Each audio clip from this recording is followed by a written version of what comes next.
Vous êtes toujours à l'écoute de la web radio de l'IUT du Littoral Côte d'Opale. Aujourd'hui, autour de la table, nous avons Monsieur Puitch. Vous êtes maître de conférence en traitement de signal et vous êtes également le représentant de la licence professionnelle de gestion de risque industriel. Bonjour. Nous sommes également avec Marine Lecht, étudiante en LP gestion de risque industriel. Bonjour. Et vous allez être interviewé par Lucas Delautre. C'est bien moi, bonjour à tous. Alors, on va aujourd'hui parler de l'alternance. Plus spécifiquement, on va dire, en licence professionnelle, gestion des risques industriels et technologiques, c'est ça ? C'est ça. Donc c'est bien ça. Alors, Monsieur Puitch, l'alternance, qu'est-ce que c'est ? Donc l'alternance, en fait, c'est une occasion de permettre de faire l'enseignement, et en tout cas de suivre une formation, en étant à la fois en entreprise et dans un centre de formation, en l'occurrence ici l'IUT. Donc c'est une façon de suivre des études, et notamment en licence professionnelle, où on va être 3 jours par semaine dans une entreprise, et 2 jours, on va suivre des cours de manière standard à l'université à l'IUT. D'accord. Je vais me tourner vers Marine tout de suite, et je vais vous demander quels sont pour vous les apports en tant qu'étudiante. Je trouve que les avantages d'être en alternance, c'est que les notions qu'on apprend en cours, on peut directement les appliquer en entreprise. Et ça, je trouve ça assez intéressant. Et de même, si on a des difficultés à comprendre des choses qui se passent dans notre entreprise, on peut directement aller voir les profs et leur demander plus d'explications. Donc c'est vraiment un échange qui se fait très bien. Oui, donc il y a quand même un suivi qui reste... Tout à fait. D'accord. On n'est pas livré à nous-mêmes.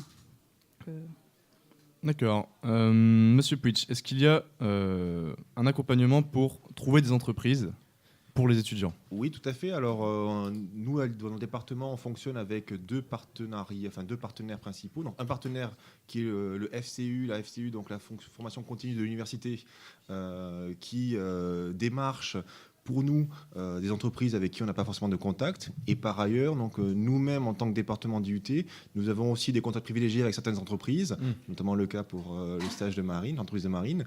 Et nous avons une démarche proactive où on va pouvoir rencontrer les entreprises, discuter et puis éventuellement proposer des choses. Donc on fonctionne vraiment avec ces deux pieds en équilibre et ça fonctionne très bien. D'accord. Et donc vous avez aussi une date limite pour que chaque étudiant ait une entreprise en alternance ? Alors, inscription. Donc oui.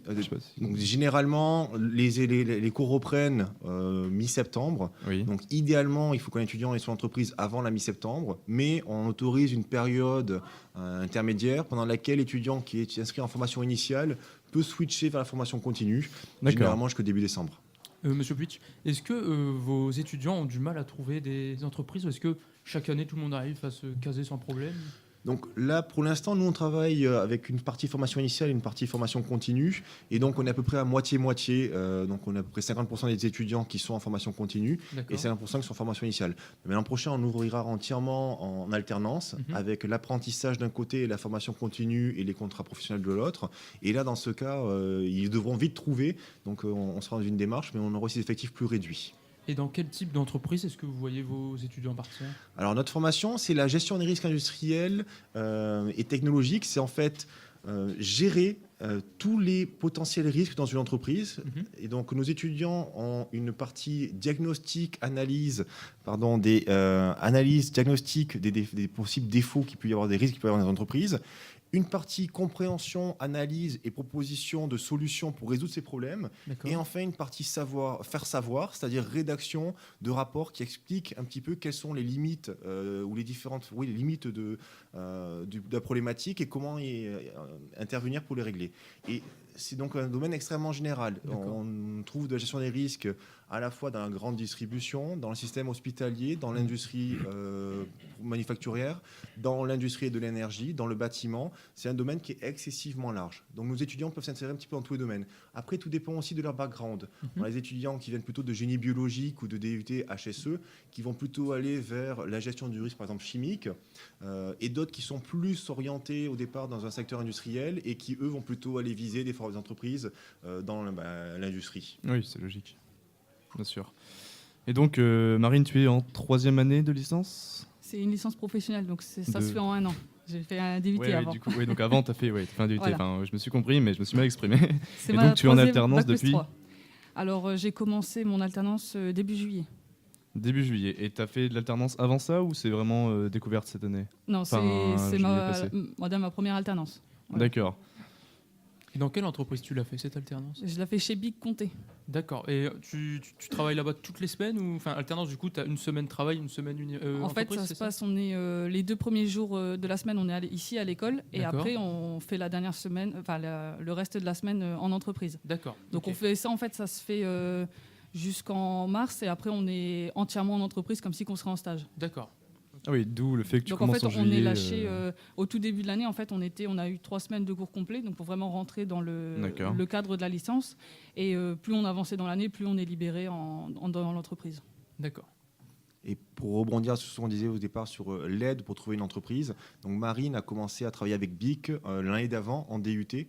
En fait, donc, c'est partie d'entreprises avec qui on a des contacts privilégiés. BIC nous a contactés en décembre en disant nous avons un problème spécifique, on a besoin d'étudiants. Et donc, dans le cadre de son DUT, elle a effectué son projet technique de DUT chez BIC, une demi-journée par semaine. D'accord. Elle a ensuite enchaîné avec un stage de DUT pendant 10 semaines. À l'issue du stage, ils étaient très contents de son apport et l'ont proposé d'abord de prolonger avec un contrat saisonnier CDD, et ensuite l'alternance. Mais alors Oh, du coup, bah, très bien. c'est-à-dire que les étudiants, du coup, dans son cas, ils avaient une réelle mission. Vous disiez qu'elle devait réaliser, qu'elle devait réparer, maintenir quelque chose. Vous avez une réelle mission en définitive. Tout à fait. Ce que j'avais en DUT, en fait, je devais aider à la participation d'une mise en place de nouvelles lignes de production. D'accord, oui, voilà. Et bon, là, c'était dans le cadre de mon DUT parce que j'ai fait un DUT gym, donc qui se trouve ici à l'IUT. D'accord, Et là, dans le cadre de l'alternance, je réalise une analyse de risque, donc sur une ligne complète. d'accord, ok. Donc c'est vraiment un sujet en rapport avec la licence. D'accord, très bien. Merci beaucoup, Marine. Je vais rebondir sur ce que vous parliez tout à l'heure, donc de ce projet qui est du coup mis en place l'année prochaine, il me semble, que votre licence professionnelle sera uniquement en alternance. C'est ça. Et donc pourquoi? Donc, alors, tout d'abord, donc l'alternance, il existe plusieurs façons de faire l'alternance. Donc, je pense que vous allez après développer un petit peu l'idée avec Madame Ouzo. Oui. Mais l'alternance, on peut accueillir plusieurs publics. On peut accueillir un public de chômeurs ou de personnes qui sont déjà en activité et qui veulent se réorienter vers un domaine. Donc, c'est ce qu'on appelle la formation continue. On a ensuite plutôt des contrats de professionnalisation qui sont en fait des espèces de CDD où vous êtes employé par l'entreprise et vous venez suivre une formation. Et enfin, on a un statut d'apprenti qui, pour un étudiant, est en fait transparent, puisque il va être en alternance de la même manière qu'un contrat professionnel. L'intérêt est plus financier pour les entreprises. D'accord. Et donc, on a monté un dossier d'apprentissage parce que de nombreuses entreprises nous le demandaient.